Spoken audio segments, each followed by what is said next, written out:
பிங்கி, என்னோட புது நோட்டை காணோம். நீ ஏதாவது எடுத்தியா? நான் ஒன்னும் எடுக்கல. உன் புது நோட்டை நான் ஏன் எடுக்க போறேன்? என்கிட்ட எவ்வளவு நோட்டு இருக்கு. எங்க அப்பா எனக்கு நிறைய வாங்கி கொடுத்திருக்காரு. உன் நோட்டை நான் எடுக்கவே இல்லை.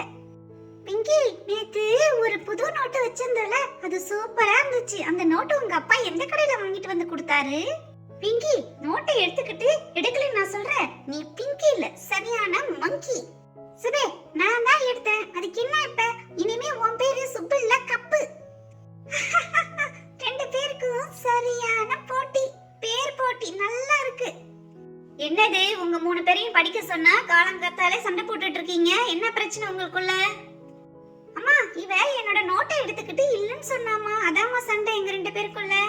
அம்மா, இவங்க சண்டையை விடுங்கம்மா, ஒரே போர் அடிக்குது. நம்ம ஏதாவது விளையாடுமேம்மா. விளையாட்டா? நானும் வரேன். சமையல் வேலையெல்லாம் முடிச்சிட்டேன். விளையாட்டுக்கு என்னையும் சேர்த்துங்கப்பா. விளையாடலாம். என்ன விளையாடலாம் தெரியலையே. அக்கா, நம்ம வீட்டுக்குள்ளேயே விளையாடுறதுனால விடுகதை போட்டி விளையாடலாம்க்கா. நான் விடுகதை சொல்றேன், அதுக்கு யார் பதில் சொல்றாங்களோ அவங்க தான் வின்னர். சித்தி, விடுகதை எல்லாம் பெரிய விஷயம் மஜா. எங்களுக்கு அந்த அளவுக்கு மூளை இருக்கான்னு தெரியலையே. பப்பு, உனக்கு மூளை இல்லைன்னு இன்னைக்காவது ஒத்துக்கிட்டியே. என்னது, என்ன பார்த்து மூளை இல்லைன்னு சொன்னீங்களா? நான் அப்ப கேள்வி கேட்கிறேன், அதுக்கு நீங்க பதில் சொல்லுங்க. தண்ணியில கரையிற பூ என்ன பூ? பதில் சொல்லுங்க பாப்போம்.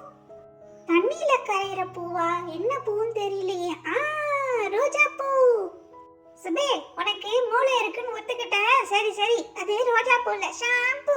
நம்ம தண்ணியில கரைச்சி தானே தலையில தேய்ப்போம், அததான் சொன்னேன். அடேங்கப்பா, எங்க பப்புக்கு இந்த அளவுக்கு மூளை இருக்கா? சரி, இப்ப நான் கேக்குறேன், அதுக்கு பதில் சொல்லுங்க. நான் வெட்டுப்பட்டால் வெட்டியவனை அழ வைப்பேன், அவன் யார்? வெட்டுப்பட்டால் வெட்டியவனை அழ வைப்பேன், அவனா? வெங்காயம். இப்பதான் கொஞ்ச நேரத்துக்கு முன்னாடி நான் கிச்சன்ல கட் பண்ணிட்டு அழுதுட்டு வந்தாக்கா.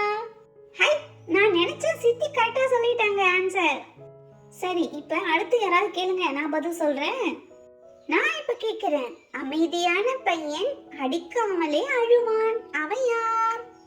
வேற யாரா இருக்க முடியும்? நம்ம பப்பு தான். அடிக்கிறதுக்கு முன்னாடி அழற மாதிரி ஆக்ஷன் காட்டுவான்ல, அப்ப பப்பு தான் நினைக்கிறேன். அவனா? ஐஸ் கட்டி. ஃப்ரிட்ஜ்ல இருந்து நம்ம எடுத்ததுமே அடிக்காமலே டக்குன்னு அழுகுறான் பாரு, அதனால ஐஸ் கட்டி. என்னங்க, நீங்களும் வந்துட்டீங்களா எங்க கூட விளையாட? பரவாயில்ல பரவாயில்ல, உட்காருங்க நீங்களும்.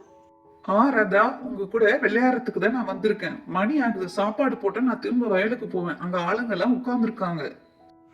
இதோ வரேங்க. நான் சாப்பாடுலாம் எடுத்து வைக்கிறேன், நீங்க சாப்பிட்டுட்டு சீக்கிரம் கிளம்பிடுங்க. ஃப்ரெண்ட்ஸ், நாங்க விளையாண்ட மாதிரி நீங்களும் லீவு நாள்ல உங்க ஃபேமிலியோட ஜாலியா விளையாடுங்க. அப்படியே டைனி வில்லேஜ் சேனலுக்கு லைக், ஷேர், சப்ஸ்கிரைப் பண்ணிடுங்க. தேங்க்ஸ் ஃபார் வாட்சிங்.